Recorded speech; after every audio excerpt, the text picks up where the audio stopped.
car il est bon que le cœur soit affermi par la grâce. Hébreux chapitre 13, verset 9. Puisse donc ce cours être pour vous une source de bénédiction qui vous permette d'être affermis dans cette grâce extraordinaire que nous avons en Jésus-Christ. Que Dieu vous bénisse et bonne écoute.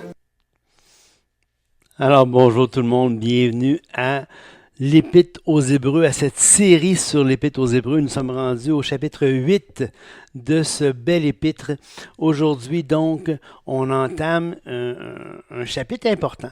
Un chapitre important et on va voir pourquoi dans quelques instants. Avant de poursuivre, on va remettre au Seigneur. Père, merci pour ta parole, Seigneur Dieu. Merci pour ton saint nom, pour ta gloire. Merci que tu es un papa, Seigneur Dieu, qui prend soin de tes enfants. Dans ton précieux nom, Seigneur Jésus. Amen. Alors donc, aujourd'hui, Hébreux chapitre 8, on se situe comme c'est notre habitude dans l'Épître aux Hébreux. Encore une fois, on est dans le deuxième grand discours de l'Épître. Il y en a trois grands mouvements. On est au second, toujours au second, qui parle de Christ comme souverain sacrificateur. Donc effectivement, on est au deuxième. Évidemment, il y a eu le prologue, chapitre 1, il y a la conclusion dans les derniers versets du chapitre 13. Mais entre les deux, il y a les trois grands discours et le discours actuel, c'est le second. Le second, dont la grande partie du discours a trait au sacerdoce de Jésus-Christ. Au chapitre 7, on a vu que Christ était un sacrificateur selon l'ordre de Melchisédek. Et c'est intéressant de voir que le psaume 110 est cité par l'Épître aux Hébreux. 110.4 est cité dans l'Épître aux Hébreux. C'est la seule fois dans le Nouveau Testament où ce verset-là est cité. Et avec le chapitre 7, avec la clôture du chapitre 7 de l'Épître, c'est la dernière fois que l'auteur, en tout cas, va nous parler de Melchisédek. Par contre, il va se tourner maintenant vers Jésus-Christ. Donc, il se concentre, il se recentre sur Jésus-Christ. Donc, c'est la section dans laquelle on est, ce deuxième grand discours, il y a trois parties. On a terminé Melchisédek, qui était le deuxième. On rentre dans la section qui parle de la Nouvelle Alliance. Et on va voir que, rappelez-vous, l'argumentaire de l'auteur du chapitre 7, on a vu que puisqu'il y avait changement de sacerdoce, nécessairement ça impliquait un changement d'alliance. Et c'est vers ça que l'auteur nous dirige. Et dans les chapitres 8, 9 et 10, il va démontrer justement que Christ est médiateur d'une alliance supérieure. Hein? Il va nous développer cette idée-là, démontrer cette idée-là. Il va faire des parallèles avec l'alliance mosaïque. Il va faire des parallèles surtout des contrastes, une série de contrastes pour nous montrer la supériorité de la nouvelle alliance par rapport à l'ancienne. Et là, il va, dans la section qui nous intéresse, l'auteur va faire 5 comparaisons dans la section actuelle. J'en ai pas parlé, là, je vous en parle en ce moment. Christ est supérieur à Aaron. C'est tout le but de la section actuelle. Christ est supérieur à Aaron. Et on a vu au chapitre 4 à 16, qu'il est supérieur parce qu'il a une position supérieure. On voit ça, 4 à 16. En plus, il est un meilleur sacrificateur. On voit ça du chapitre 5, verset 1 à chapitre 7, verset 28. Il est un meilleur sacrificateur. Et là, on arrive maintenant fondé sur une meilleure alliance. Et c'est ce qu'on voit au chapitre 8, cette meilleure alliance-là. Il va poursuivre pour parler d'un meilleur sanctuaire au chapitre 9, verset 1 à 10. Et il va ensuite terminer la section en parlant d'un meilleur sacrifice, 9-11 à la fin du chapitre 10, jusqu'au verset 18 du chapitre 10. Donc, 5 comparaisons et à chaque fois, l'auteur va démontrer la supériorité de Christ par rapport au sacerdoce aaronique, tant par la position du sacrificateur et en termes surtout en termes de Aaron. Il est en sorte un meilleur sacrificateur, il est fondé sur une meilleure alliance, dans un meilleur sanctuaire et offrant un meilleur sacrifice. Donc, à tout égard, il est supérieur. OK?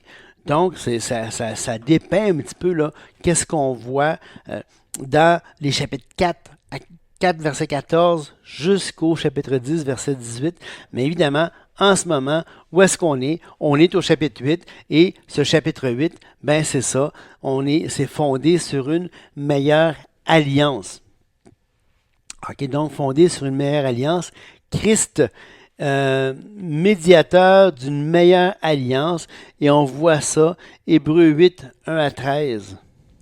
Je me demande si, est-ce que ça l'a affecté le... Oui, ça l'a affecté ça aussi, hein? Ça affecte le... OK. Bon. Hébreux 8, 1 à 13.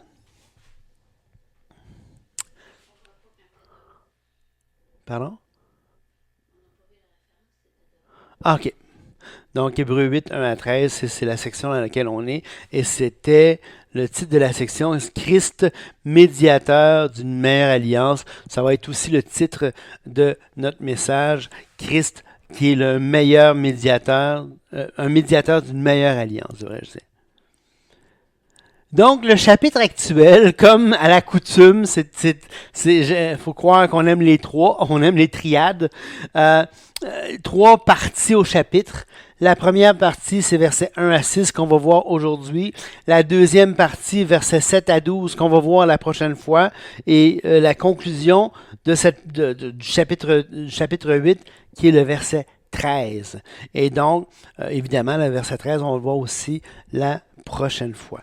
Donc, meilleure promesse, la première alliance, puis la conclusion sommaire. Les trois parties de notre chapitre 8.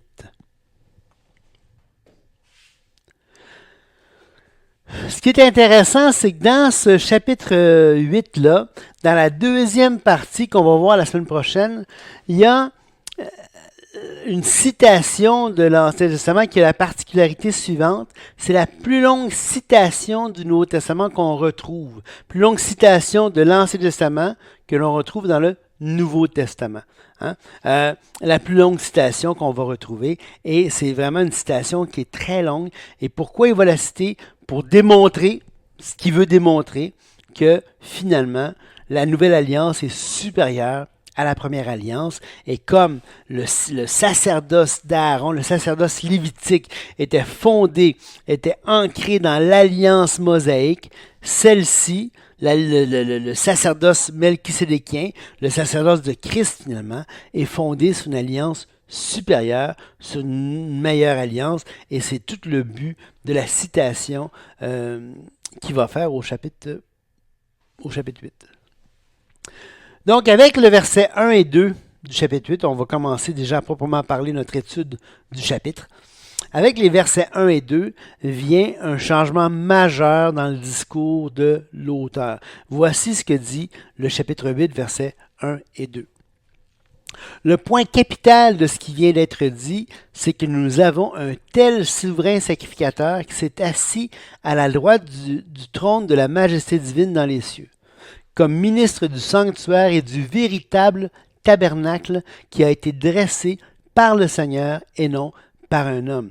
Alors, déjà dans ces deux versets-là, il y a un changement majeur parce que là, je vous l'ai dit tout à l'heure, il n'utilisera plus le nom de Melchisédek, il se recentre uniquement sur la personne de Jésus-Christ pour démontrer à quel point il est élevé.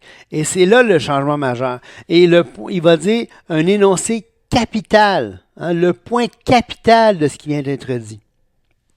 Donc, il va énoncer un point capital. Il va aussi il va dire un changement sémantique, c'est-à-dire que le terme sémantique veut dire vocabulaire, un changement de vocabulaire. Alors, le terme Melchisédek va être abandonné, il va être délaissé, et là, il va vraiment laisser tomber l'ombre, pour ainsi dire, pour se concentrer sur la réalité qui est Jésus-Christ. OK? Le point capital ne concerne pas Melchisédek, mais ça concerne Jésus-Christ. C'est là l'importance de ce que l'auteur veut dire. Et dans cette partie du discours, donc, on ne retrouve aucun impératif, aucune exhortation, et ça jusqu'à la fin du verset 18 du chapitre 10. Alors, on avait dit que la dernière fois que le chapitre 7 commençait la plus longue section doctrinale de l'épître, mais là, vraiment, à partir du verset 8, du chapitre 8, c'est-à-dire, on ne retrouve aucun impératif, donc aucun commandement, aucun ordre, aucune exhortation, rien qui dise, vous devez faire ça. Ça va venir plus tard, OK, dans l'épître. Il en a parlé, il y a eu les avertissements. Là, maintenant, il veut se concentrer et il dit, on se rappelle, vous devriez être des maîtres au chapitre 5. Il dit, vous êtes encore à du lait, puis vous devriez être prêts pour la nourriture solide. On embraye, on embarque dans la nourriture solide. Là, c'est la doctrine, pas d'exhortation. On fonce, on y va. Voici ce qui est le point capital de ce que vous devez comprendre. C'est le steak que vous devez manger. OK? Donc, il y a ce changement de discours-là. Le changement majeur, donc, c'est quoi?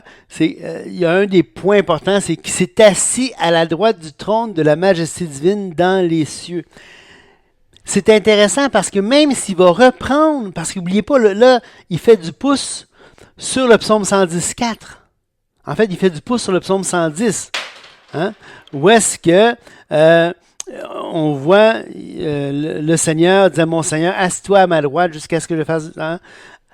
on voit le Seigneur assis à la droite du trône de la majesté divine. Alors, il va faire du pouce là-dessus, il va rappeler ça, mais il ne parle plus de Melchisédek. OK?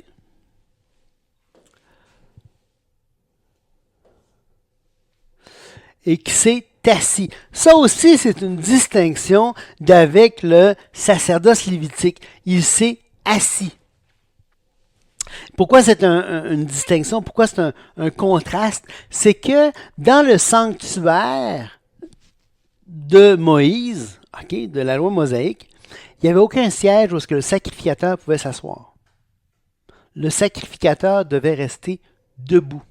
Alors que ici, Christ va s'asseoir. Il va s'asseoir. Donc, il rentre dans... Il a fait du pouce au chapitre 7 sur l'idée que Melchisédek, c'était le roi de justice, roi de Salem. On a parlé du prince sacrificateur, du roi sacrificateur. Eh bien là, il va faire du pouce avec ça. Et là, il s'est assis. Un peu comme, justement, à la droite du trône. Mais il s'assoit où? Mais il s'assoit sur un trône. OK? À la droite du trône de la majesté divine dans les cieux, comme un ministre du sanctuaire véritable. OK? Donc, c'est une autre démarcation parce qu'il n'y avait pas de siège dans le sanctuaire de Moïse. Et là, il va faire du pouce aussi, il va capitaliser sur un autre passage important de l'Ancien Testament, qui est Zacharie 6, 11 à 13. Zacharie 6, 11 à 13, et je vais vous lire le passage de Zacharie qui dit « Tu prendras de l'argent et de l'or et tu en feras des couronnes que tu mettras sur la tête de Josué, fils de Jotsadak, le souverain sacrificateur. » Alors, dans le contexte de Zacharie, Josué est le souverain sacrificateur, et là, tu vas mettre une couronne sur sa tête. Tu lui diras « Ainsi parle l'Éternel des armées, voici un homme dont le nom est Germe. Germera dans son lieu et bâtira le temple de l'Éternel.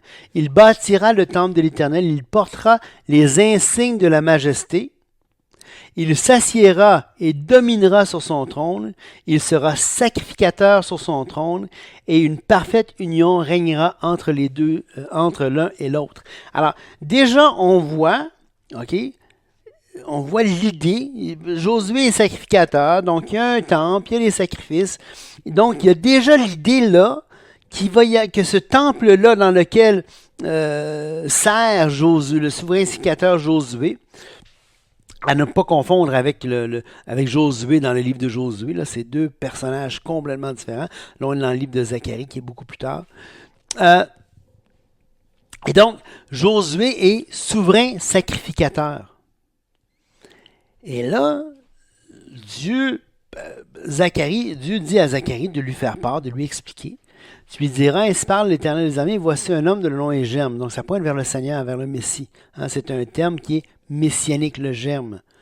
germera dans son lieu et bâtira le temple de l'Éternel. Alors, c'est un temple qui n'est pas fait de main d'homme.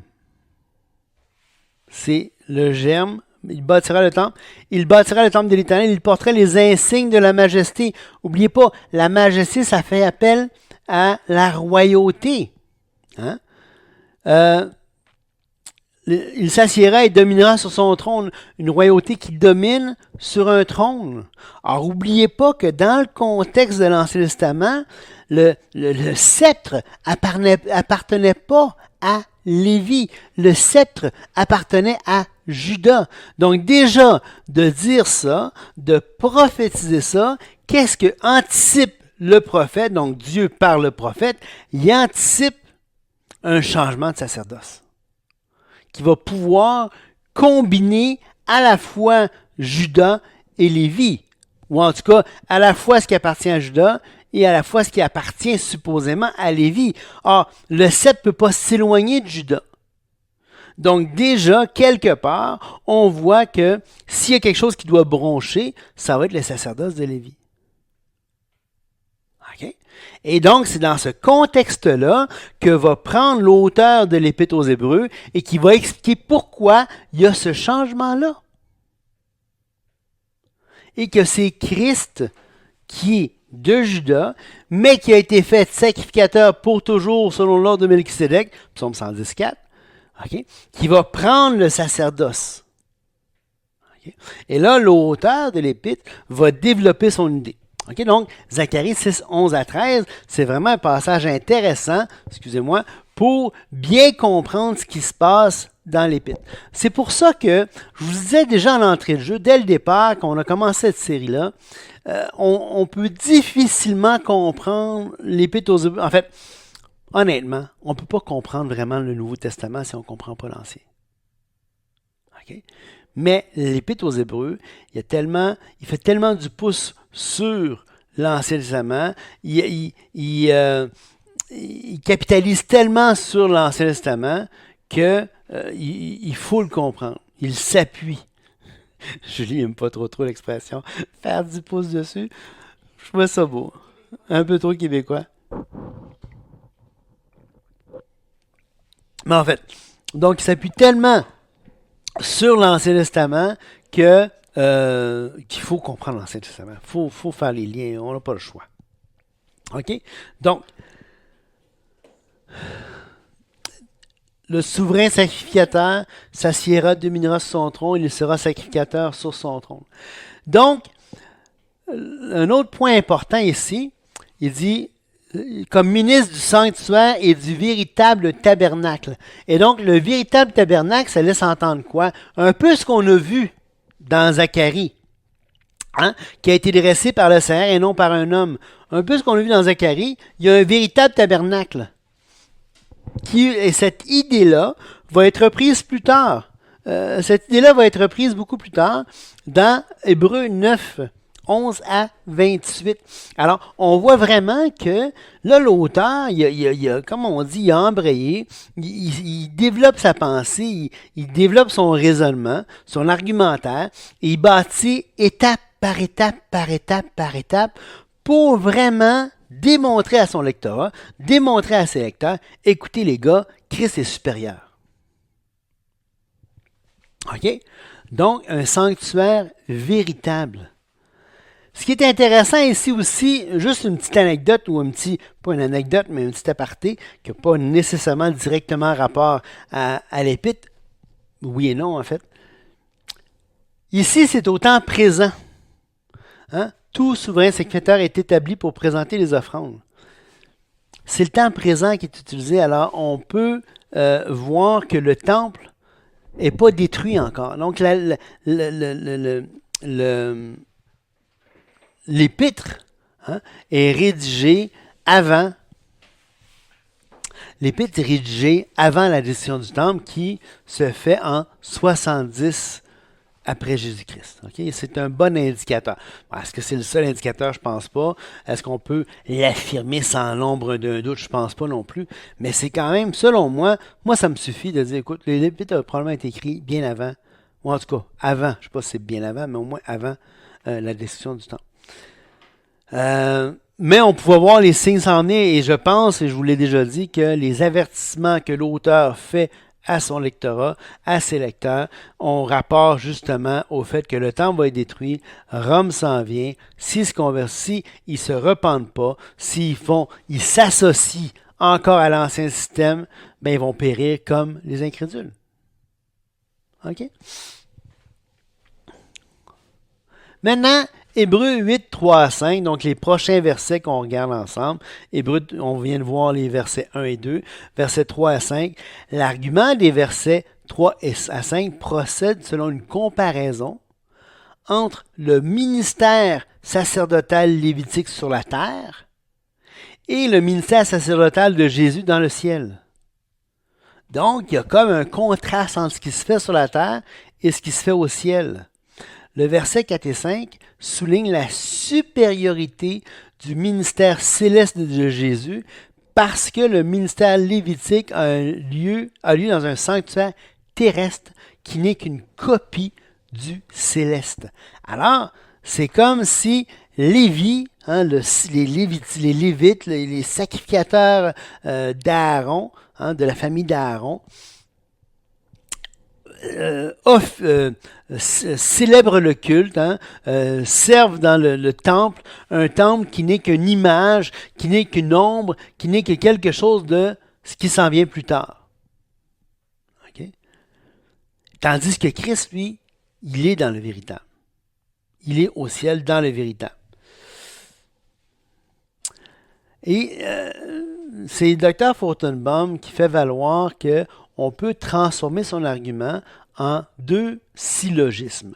Un syllogisme, qu'est-ce que c'est? Un syllogisme, c'est une forme de raisonnement déductif qui amène une conclusion qui est certaine si les prémices sont vraies. Par exemple, l'exemple qui est habituel quand on veut offrir un exemple de syllogisme, c'est le suivant. Tous les hommes sont mortels, c'est la prémisse majeure. Aristote est un homme, c'est ce qu'on appelle la prémisse mineure. Donc, Aristote est mortel, qui est la conclusion. Tous les hommes sont mortels, Aristote est un homme, donc Aristote est mortel. Et c'est un petit peu ça que l'auteur va utiliser pour établir son premier argument. Il va dire, tout souverain sacrificateur est établi pour présenter des offrandes et des sacrifices, d'où il est nécessaire que celui-ci ait aussi quelque chose à présenter. Donc, tout sacrificateur, si on veut transformer ça en syllogisme, tout sacrificateur doit présenter des offrandes. Christ est sacrificateur, donc Christ doit présenter des offrandes. Et donc, effectivement, l'offrande de Christ est supérieure à tout autre puisqu'il s'offre lui-même sur la croix. OK? Le deuxième syllogisme, c'est ce qu'on appelle un syllogisme disjonctif. Un syllogisme disjonctif, c'est un gros mot. Qu'est-ce que ça veut dire? Ça veut dire un ou l'autre. Un exemple de syllogisme disjonctif, c'est soit bleu ou soit rouge. Ce n'est pas bleu, donc c'est rouge. C'est pas compliqué, c'est pas plus compliqué que ça. Un syllogisme disjonctif. Il y a un ou. Si c'est pas un, c'est l'autre. Puis si c'est pas l'autre, c'est l'un. OK? C'est un ou l'autre, tu n'as pas le choix. Ça se résume à ça, ces deux seuls choix-là. Donc, et le syllogisme disjonctif qu'on voit dans les versets 4 les versets qu'on regarde là, c'est s'il était sur la terre, il ne serait pas même un sacrificateur, puisque là sont ceux qui présentent des offrandes selon la loi. Alors, la prémisse disjonctive est sous-entendue ici. Mais qu'est-ce qu'elle dit? Son sacerdoce est soit céleste, soit terrestre. Il ne peut pas être terrestre, donc il est céleste. OK? C'est un petit peu l'argumentaire que l'auteur va faire ici. Et là, au verset 5, il va ouvrir une brève parenthèse. Une brève parenthèse parce qu'il va expliquer son point. Il va expliquer ce qu'il veut dire, ce qu'il vient de faire, les deux syllogismes qu'il vient d'utiliser. Il va développer son argumentaire et il va soutenir ces deux arguments pour démontrer qu'il ne parle pas à tort et à travers. Alors, lesquels, OK, donc, on se rappelle que là sont ceux qui présentent des offrandes selon la loi, lesquels célèbrent un culte, image et ombre des choses célestes, selon que Moïse en fut divinement averti lorsqu'il allait construire le tabernacle. Est-ce loin, lui fut-il dit, de faire tout d'après le modèle qui t'a montré sur la montagne. Donc là, on est toujours au Hébreux 8, 5. Alors, qu'est-ce qu'il vient de dire? Parce qu'oubliez pas, au verset 4, il avait dit, s'il était sur la terre, il ne serait pas même sacrificateur, puisque là sont ceux qui présentent les offrandes selon la loi. Au verset 3, il avait dit, tout souverain sacrificateur est établi pour présenter des offrandes et des sacrifices. Donc, il vient de faire ces deux arguments. Et là, il dit, écoutez les gars, il dit, ce que vous voyez à Jérusalem, le temple que vous voyez là où vous allez offrir des sacrifices, là, ce n'est qu'une image. Il l'avait dit, c'est une ombre des choses à venir. C'est un pâle modèle, une pâle copie. Okay? Et pour appuyer ses dires, ce n'est pas des dires sans fondement, au contraire, il va citer un passage de l'Ancien Testament qui dit ceci. Okay? Regarde et fais d'après le modèle qui t'est montré sur la montagne. Exode 25, 40. Et là, on revient à ce qu'on a parlé la dernière fois, les fameux types. Okay? Parce que le mot type qu'on a expliqué la dernière fois vient du grec toupos. Et toupos, c'est le mot qui est utilisé ici dans 8.5. Hein? Ainsi, est-ce loin lui fut-il dit de faire tout d'après le modèle qui t'a été montré sur la montagne? Toupos. OK? Et plus tard, au verset 24 du chapitre 9, je vous ai parlé la semaine passée, la dernière fois, de toupos, c'est type et antitype. Mais là, le mot anti-toupos est utilisé au verset 24 du chapitre 9, car Christ n'est pas entré dans un sanctuaire fait de main d'homme en imitation du véritable, mais il est entré dans le ciel même afin de comparaître maintenant pour nous devant la face de Dieu. Alors, pour comprendre ce qu'est toupos et anti-toupos, un exemple facile à voir, c'est des traces de pas dans le sable. Alors, si vous regardez l'image ici, on a des pieds qui marchent dans le sable. OK? Simplement. Le sable, c'est l'empreinte. Et l'empreinte, c'est la toupos. Le pied ici, c'est anti-toupos. OK? Alors, ça vient, il y a plusieurs origines à toute cette idée-là de toupos et anti-toupos. Imaginez-vous, je ne sais pas si vous avez déjà fait ça. Moi, j'avais ça quand j'étais petit. Ma mère m'avait acheté ça. Il y avait des étampes avec un tampon encreur. Tu sais, c'est des étampes en forme d'animaux ou en forme de lettres. Et là, tu faisais ça, tu faisais des lettres et tu pouvais... Moi, je m'amusais à remplir des feuilles de toutes sortes d'étampes. Plus tard, quand j'ai travaillé, c'était dans le temps, il y avait les anciennes. Tu sais, tu mettais la bonne date, la bonne heure, puis là, tu tamponnais quand est-ce que tu avais traité tel document, tel dossier. Étampes, tu sais, on utilisait ça à différentes sources. Encore, si vous avez mon âge, et peut-être un peu plus jeune, parce que Julie a utilisé ça aussi, il y avait les fameuses dactylos. Vous vous souvenez, les dactylos? Il y avait quand tu touchais une frappe, il y avait un genre de petit marteau métallique avec engravé dessus, il y avait une lettre qui était gravée dessus qui frappait un tampon encreur et qui reproduisait la lettre sur le papier. Alors, la lettre, c'était la marque laissée par, ou en tout cas, la lettre sur le papier était la marque laissée par la lettre gravée sur le petit marteau. Alors, voyez-vous d'où est-ce que ça vient, toupos, anti-toupos?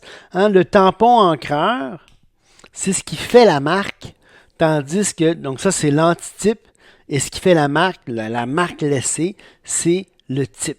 Alors, par la suite des choses, par toutes sortes de métaphores utilisées, puis tout ça, on est venu à dire que, ou l'ombre des choses à venir, on pourrait dire que moi, en tant que personne, quand je marche au soleil, ce qui est projeté à terre, moi, je suis l'antitype et l'ombre est le type. Parce que c'est l'empreinte que je laisse. Okay? Donc, l'idée, c'est que l'Ancien Testament est une ombre des choses à venir, est faite d'après un modèle. OK? Donc, c'est un petit peu ça l'idée derrière type et antitype. Mais maintenant, il a obtenu un ministère d'autant supérieur qu'il est le médiateur d'une alliance plus excellente qui a été établie sur de meilleures promesses. Et là, il y a deux mots que l'auteur va introduire, deux mots d'importance. On a glissé quelques idées dessus déjà. Il va recentrer la conversation sur Christ. Il va apporter une transition importante. Puis il va introduire deux idées. Les deux idées sont les suivantes. Alliance et médiateur. Une alliance plus excellente, un meilleur médiateur. Okay? Et ça, ces deux idées-là, l'auteur va développer ça jusqu'à la fin du verset 18 du chapitre 10. Et donc, il va relancer par là, okay? L'auteur par là relance l'idée déjà mentionnée en 7.22, okay? Que Jésus est le garant d'une alliance plus excellente. Donc, il a déjà mentionné ça un peu. Il a prévu le coup. Il a déjà mentionné une alliance plus excellente. Il reprend ça déjà maintenant au verset 6 en disant cette fois qu'il est devenu médiateur d'une alliance plus excellente qui a été établie sur des meilleures promesses. Alliance plus excellente, meilleure promesse. Cette alliance-là, qui est plus excellente que l'alliance mosaïque, elle a besoin d'un médiateur. Et ce médiateur-là, c'est qui d'autre que Jésus-Christ. Hein? Et ça, on le voit un peu partout dans les Écritures. Maintenant, médiateur, qu'est-ce que ça veut dire? Médiateur, okay, ça veut dire quelqu'un qui est un intermédiaire pour régler un différend. Il peut y avoir une autre connotation. Et vous comprenez ce que ça veut dire, le mot connotation et le mot dénotation? Je vais vous expliquer juste brièvement, vous allez tout de suite comprendre. Si je dis c'est un chien, OK? Alors, le chien, c'est un quadrupède, un canidé, c'est un animal familier que ben du monde aime, qui a bien du poil, puis qui perd du poil. Bon. Il y a une définition au mot chien. Ça, c'est le sens dénotatif. Ça veut dire que vraiment, c'est un chien. Si objectif, c'est ça, c'est comme ça. Si je dis, cette personne-là, c'est un vrai chien. Okay? Là, c'est le sens figuratif du mot chien, mais il y a une connotation négative à ça. Okay? Alors, c'est quelque chose qui s'appuie sur le dénotatif, sur le sens du dictionnaire, pour amener quelque chose de positif ou de négatif. Il peut y avoir un sens péjoratif ou un sens mélioratif. Mélioratif, ça veut dire quoi? Qui embellit, elle est étincelante, cette femme-là. Ça, c'est mélioratif. Elle n'est pas en train d'allumer comme un sapin de Noël. Là. Ça veut dire qu'il y a quelque chose de positif qui est chez cette personne-là. T'sais. Alors ça, c'est une connotation méliorative. Okay? Bon, alors, dans le mot médiateur, le sens, c'est vraiment un intermédiaire pour régler un différend. Il peut y avoir la connotation positive quand même, dépendamment des contextes, c'est qu'il se porte garant pour quelque chose. Hein? Il se porte comme la caution d'une dette ou qui garantit l'exécution d'un contrat. Donc, c'est quelqu'un qui est là pour s'assurer que les droits de chacun vont être respectés. Okay? Donc, c'est vraiment une connotation très positive, je pense qu'on voit ici. Et ça me fait penser ça, vous rappelez-vous dans Job 9.33, Job 9.33, Job dans sa complainte, rappelez-vous ce qui s'est passé dans le livre de Job, il y a eu le conflit dans le concile céleste, où est-ce que là, le Satan s'approche du trône et Dieu a dit, as-tu remarqué mon serviteur Job, il n'y a personne de lui comme aussi juste, aussi intègre. Et là, le Satan va dire, oui, mais tu l'as protégé, bien ainsi de suite. Fait que là, Dieu va comme ôter la protection, on donne la permission à ce Satan de faire ça, de lui ôter tout.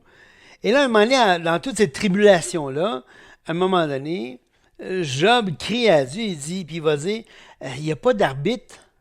Il n'y aurait pas d'arbitre entre moi et Dieu qui puisse poser sa main sur nous deux. Hein? Et là, cet arbitre-là, c'est justement ça, ce médiateur. Tu sais. Et dans le contexte de Job, il va dire ensuite, euh, verset 32, il dit, il n'est pas un homme comme moi pour que je lui réponde, pour que nous allions ensemble en justice. Il n'y a pas entre nous d'arbitre qui pose sa main sur nous deux. Tu sais. Donc, on a vraiment une personne qui est capable de mettre sa main sur un, puis sa main sur l'autre, puis agir comme intermédiaire pour régler le différend. Et je pense que ça, c'est vraiment important comme idée. Comme image, oui, c'est ça. Il y a aussi, par contre, un autre passage qui est intéressant dans l'épître de 1 Timothée. Dans l'épître de 1 Timothée, Paul va dire au chapitre 2, il va dire que Dieu, on va lire à partir du verset 1, tiens, 1 Timothée 2, 1. Ça dit, j'exhorte donc avant toute chose à faire des prières, des supplications, des requêtes, des actions de grâce pour tous les hommes, pour les rois et pour tous ceux qui sont élevés en dignité, afin que nous menions une vie paisible et tranquille en toute piété et honnêteté. Cela est bon et agréable devant Dieu notre Sauveur, qui veut que tous les hommes soient sauvés et parviennent à la connaissance de la vérité. Car il y a un seul Dieu et aussi un seul médiateur entre Dieu et les hommes, Jésus-Christ, homme qui s'est donné lui-même en rançon pour tous, et c'est le témoignage rendu en son propre temps. Et donc, qu'est-ce qu'on voit ici? On voit que Jésus-Christ est le seul médiateur entre Dieu et les hommes. Pourquoi? Parce que comme ce à quoi Job soupirait, il est le seul qui soit l'égal de Dieu, le seul qui soit notre égal, qui peut poser sa main sur nous deux. Hein?